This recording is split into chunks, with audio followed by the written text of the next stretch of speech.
ನಮಸ್ಕಾರ. 9ನೇ ತರಗತಿಯ ಸಮಾಜ ವಿಜ್ಞಾನ LBA ಲೆಸನ್ ಬೇಸ್ಡ್ ಅಸೆಸ್ಮೆಂಟ್ ಪಾಠ ಆಧಾರಿತ ಮೌಲ್ಯಾಂಕನ ಅಧ್ಯಾಯ 1 ಪಾಶ್ಚಾತ್ಯ ಧರ್ಮಗಳು.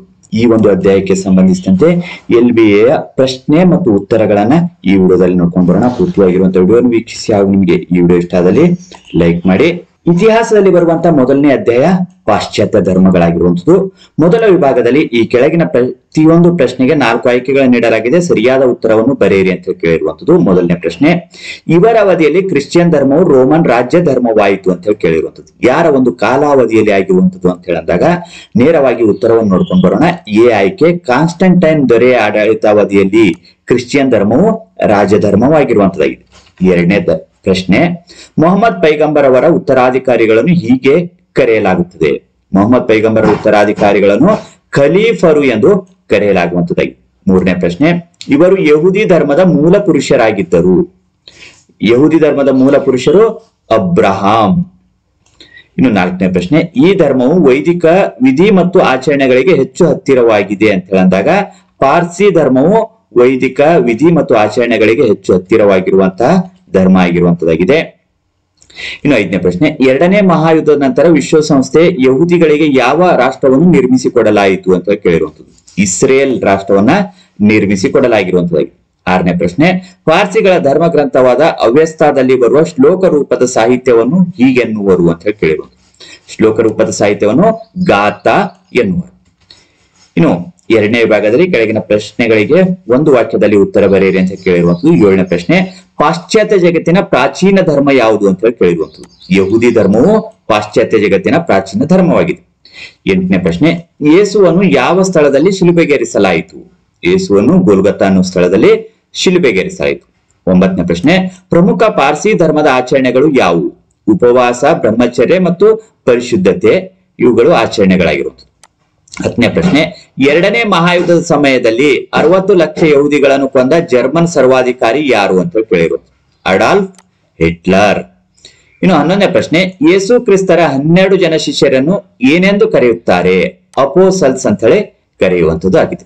12ನೇ ಪ್ರಶ್ನೆ, ಮೊಹಮ್ಮದರು ಧ್ಯಾನಾಸಕ್ತರಾಗಿದ್ದಾಗ ದೇವದೂತನು ಏನೆಂದು ಉದ್ಧರಿಸಿದರು. ನೀನು ಅಲ್ಲ ಅಥವಾ ದೇವರ ಪ್ರತಿನಿಧಿ ಅಂತ ಹೇಳಿ ಉದ್ಗರಿಸಿರುವಂತದ್ದಾಗಿ. ಇನ್ನು ಮೂರನೇ ವಿಭಾಗದಲ್ಲಿ ಈ ಕೆಳಗಿನ ಪ್ರಶ್ನೆಗಳಿಗೆ 2 ರಿಂದ 4 ವಾಕ್ಯಗಳಲ್ಲಿ ಅಥವಾ ಅಂಶಗಳಲ್ಲಿ ಉತ್ತರಿಸಿರಿ ಅಂತ ಕೇಳಿರುವಂತಹ ಪ್ರಶ್ನೆಗಳಿರುವಂತದ್ದು. 13ನೇ ಪ್ರಶ್ನೆ, ಪಾಶ್ಚಾತ್ಯ ಪ್ರದೇಶಗಳಲ್ಲಿ ಯಾವ ಧರ್ಮಗಳು ಹುಟ್ಟಿಕೊಂಡವು. ಯಹೂದಿ, ಜೊರಾಸ್ಟ್ರಿಯನ್ ಧರ್ಮ, ಕ್ರಿಶ್ಚಿಯನ್ ಧರ್ಮ, ಇಸ್ಲಾಂ ಪಾಶ್ಚಾತ್ಯ ಪ್ರದೇಶಗಳಲ್ಲಿ ಹುಟ್ಟಿಕೊಂಡವು. 14ನೇ ಪ್ರಶ್ನೆ, ಪಾಶ್ಚಾತ್ಯ ಧರ್ಮಗಳಲ್ಲಿ ಗುರುತಿಸಬಹುದಾದ ಸಾಮಾನ್ಯ ಅಂಶಗಳು ಯಾವುವು ಅಂತ ಕೇಳಿರುವಂತದ್ದು. ಒಬ್ಬ ದೇವರಲ್ಲಿ ನಂಬಿಕೆ, ದೇವರ ಸಂದೇಶಗಳು ದೇವದೂತನ ಮೂಲಕ ವ್ಯಕ್ತವಾಗುವುದು ಎಂಬುದರಲ್ಲಿ ನಂಬಿಕೆ, ಪ್ರವಾದಿಯ ಚಿಂತನೆಗಳನ್ನು ಸಂಕಲಿಸಿದ ಪವಿತ್ರ ಗ್ರಂಥದ ಅನುಸರಣೆ, ಅದರಲ್ಲಿ ನಿರ್ದಿಷ್ಟ ವಿಧಿ ನಿಷೇಧಗಳ ಪಾಲನೆ, ನಿರ್ದಿಷ್ಟ ಸ್ಥಳದಲ್ಲಿ ಸಾಮೂಹಿಕ ಪ್ರಾರ್ಥನೆ. ಇನ್ನು 15ನೇ ಪ್ರಶ್ನೆ, ಕ್ರಿಶ್ಚಿಯನ್ ಧರ್ಮ ಹೇಗೆ ಪ್ರಸಾರವಾಯಿತು ಅಂತ ಕೇಳಿರುವುದು. ಯೇಸುವಿನ ಶಿಲುಬೆಗೇರಿಸಿದ ನಂತರ ಅವರ ಶಿಷ್ಯರನ್ನು ಹಿಂಸಿಸಲಾಯಿತು. ಅವರಲ್ಲಿ ಕೆಲವರನ್ನು ಶಿಲುಬೆಗೇರಿಸಲಾಯಿತು. ಚಕ್ರವರ್ತಿ ಕಾನ್ಸ್ಟಂಟೈನ್ ಸಮಯದಲ್ಲಿ ಕ್ರಿಶ್ಚಿಯನ್ ಧರ್ಮವನ್ನು ರಾಜ್ಯ ಧರ್ಮವಾಗಿ ಸ್ವೀಕರಿಸಲಾಯಿತು. ತರುವಾಯ ಕ್ರಿಶ್ಚಿಯನ್ ಧರ್ಮವು ಯುರೋಪಿನಾದ್ಯಂತ ಹರಡಿತು. ಇಂದು ಕ್ರಿಶ್ಚಿಯನ್ ಚರ್ಚುಗಳು ಪ್ರಪಂಚದಾದ್ಯಂತ ಕಂಡುಬರುತ್ತವೆ ಮತ್ತು ಹೆಚ್ಚಿನ ಸಂಖ್ಯೆಯ ಅನುಯಾಯಿಗಳನ್ನು ಹೊಂದಿದೆ. 16ನೇ ಪ್ರಶ್ನೆ, ಇಸ್ಲಾಂ ಧರ್ಮದ 5 ಪ್ರಮುಖ ಆಚರಣೆಗಳು ಯಾವುವು ಅಂತ ಕೇಳಿರುವಂತದ್ದು. ಕಲೀಮಾ, ಅಲ್ಲಾಹನಲ್ಲಿ ಮಾತ್ರ ನಂಬಿಕೆ, ಮೊಹಮ್ಮದ್ ಅವರ ಪ್ರವಾದಿ. ನಮಾಜ್, ದಿನಕ್ಕೆ 5 ಬಾರಿ ಅಲ್ಲಾಹನಿಗೆ ಪ್ರಾರ್ಥನೆ. ರೋಜಾ, ರಂಜಾನ್ ತಿಂಗಳಲ್ಲಿ ಉಪವಾಸ.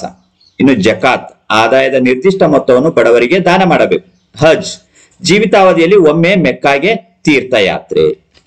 ಇನ್ನು 17ನೇ ಪ್ರಶ್ನೆ, ಇಸ್ಲಾಂ ಧರ್ಮದ 3 ಬೋಧನೆಗಳನ್ನು ಬರೆಯಿರಿ ಅಂತ ಕೇಳಿರುವಂಥದ್ದು. ದೇವರು ಒಬ್ಬನೇ, ಆತನೇ ಅಲ್ಲ, ಅಲ್ಲಾಹನನ್ನು ಒಲಿಸಿಕೊಳ್ಳಲು ಸರಳ ಪ್ರಾರ್ಥನೆಯೊಂದು ಸಾಕು. ಪ್ರಾಮಾಣಿಕತೆ ಮತ್ತು ನೀತಿಯುತ ಜೀವನ ನಡೆಸಬೇಕು. ದುಶ್ಚಟಗಳಿಂದ ದೂರವಿರಬೇಕು. ದೀನ ದುರ್ಬಲರ ಬಗ್ಗೆ ಕರುಣೆ ಹಾಗೂ ಸ್ತ್ರೀಯರ ಬಗ್ಗೆ ಗೌರವವಿರಬೇಕು. ಇನ್ನು 4ನೇ ವಿಭಾಗದಲ್ಲಿ ಈ ಕೆಳಗಿನ ಪ್ರತಿಯೊಂದು ಪ್ರಶ್ನೆಗೆ 6 ವಾಕ್ಯಗಳಲ್ಲಿ ಅಥವಾ ಅಂಶಗಳಲ್ಲಿ ಉತ್ತರ ಬರೆಯಿರಿ ಅಂತ ಕೇಳಿರುವಂತದ್ದು. 18ನೇ ಪ್ರಶ್ನೆ, ಯಹೂದಿ ಧರ್ಮದ 10 ನಿಯಮಗಳನ್ನು ಪಟ್ಟಿ ಮಾಡಿ ಅಂತ ಕೇಳಿದ್ರು. ಯಾವ್ಯಾವ ಹೊರತುಪಡಿಸಿ ಬೇರೆ ದೇವರಿಲ್ಲ. ವಿಗ್ರಹಗಳನ್ನು ಪೂಜಿಸಬೇಡಿ. ದೇವರ ಹೆಸರಿಗೆ ಕಳಂಕ ತರಬೇಡಿ. ಸಬ್ಬತ್ ಅನ್ನು ಪವಿತ್ರ ದಿನದಂದು ಕಾಣುವುದು. ನಿಮ್ಮ ತಾಯಿ ಮತ್ತು ತಂದೆಯನ್ನು ಗೌರವಿಸಿ, ವ್ಯಭಿಚಾರ ಸಲ್ಲದು, ಕೊಲೆ ಮಾಡಬೇಡಿ, ಕದಿಯಬೇಡಿ, ಸುಳ್ಳು ಹೇಳಬೇಡಿ, ಅಸೂಯೆ ಪಡಬೇಡಿ. 19ನೇ ಪ್ರಶ್ನೆ, ಯೇಸು ಕ್ರಿಸ್ತನ ಬೋಧನೆಗಳನ್ನು ವಿವರಿಸಿ. ದೇವರು ಒಬ್ಬನೇ, ಪ್ರತಿಯೊಬ್ಬರಲ್ಲೂ ಸಹೋದರತ್ವ ಭಾವನೆ ಇರಬೇಕು. ನಾವು ಕಷ್ಟದಲ್ಲಿರುವವರನ್ನು ಪ್ರೀತಿಸಿದರೆ ದೇವರನ್ನು ಪ್ರೀತಿಸಿದಂತೆ. ಪರರಿಂದ ಯಾವುದೇ ನಿರೀಕ್ಷೆ ಇಲ್ಲದೆ ಇತರರಿಗೆ ಸೇವೆ ಸಲ್ಲಿಸಬೇಕು. ಮಾನವ ಸೇವೆಯು ದೇವರ ಸೇವೆಗೆ ಸಮಾನವಾದುದು. ಮಾನವ ತನ್ನ ತಪ್ಪುಗಳಿಗಾಗಿ ಪಶ್ಚಾತ್ತಾಪ ಪಟ್ಟರೆ ದೇವರು ಅವರನ್ನು ಕ್ಷಮಿಸುವನು. ನಿಮ್ಮ ಶತ್ರುವನ್ನು ಪ್ರೀತಿಸಿ, ನಿಮಗೆ ಹಾನಿ ಮಾಡಲು ಪ್ರಯತ್ನಿಸುವ ಜನರಿಗೆ ಒಳ್ಳೆಯದನ್ನು ಮಾಡಿ.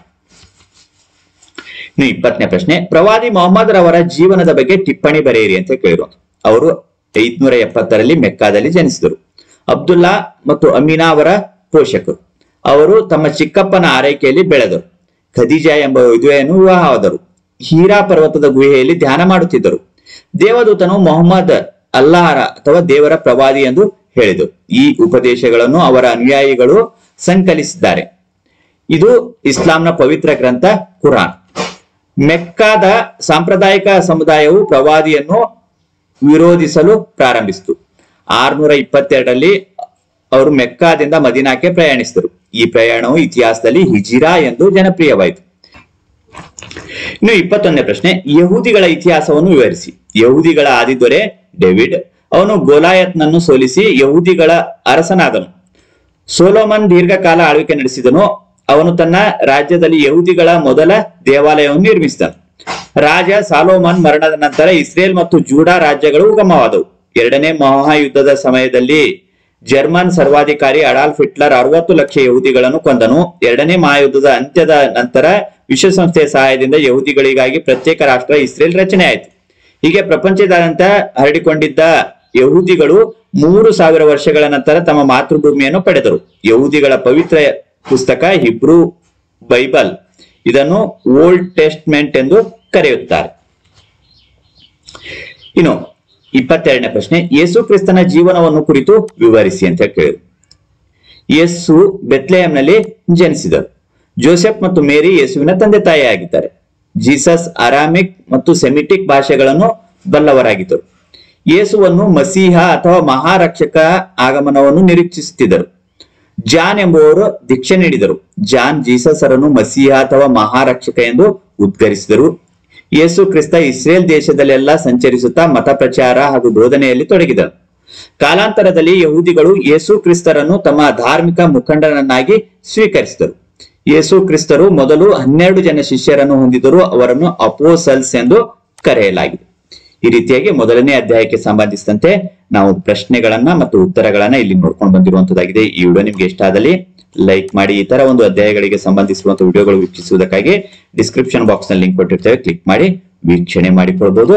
ಮತ್ತೆ ಮುಂದಿನ ಭಾಗದಲ್ಲಿ ಭೇಟಿಯಾಗೋಣ. ಧನ್ಯವಾದ.